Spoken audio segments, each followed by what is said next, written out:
ನಮ್ಮ ಬದುಕಿನ ಒಂದೊಂದು ಆಯಾಮಕ್ಕೂ ಒಂದೊಂದು ಅರ್ಥ ಬರುತ್ತೆ.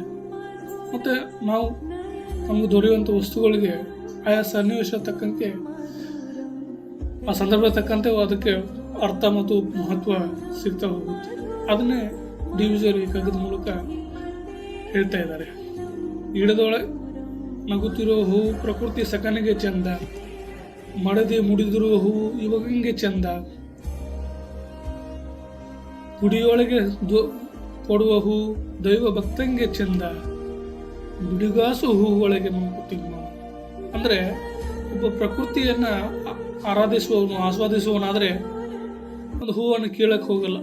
ಅವನು ಅದನ್ನು ಗಿಡದಲ್ಲೇ ಅರಳಿದಿರೋದು ನೋಡಿ ಆನಂದ ಪಡ್ತಾನೆ.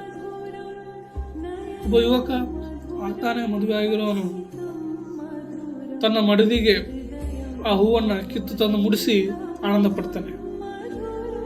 ಅದೇ ಒಬ್ಬ ದೈವ ಭಕ್ತನಾದರೆ ಒಂದು ಹೆಸಳು ಹೂವನ್ನು ಅವನು ಪೂಜಾರಿ ಕೈಯಿಂದ ಆ ದೇವಸ್ಥಾನದಲ್ಲಿ ದೊರಕಿದ್ದೇ ಆದರೆ ಅದನ್ನೇ ಪ್ರಸಾದ ಅಂಥೇಳಿ ಅವನು ತಿಳ್ಕೊಂಡು ಆನಂದದಿಂದ ಆನಂದ ಪಡ್ತಾನೆ, ಅನುಭವಿಸ್ತಾನೆ.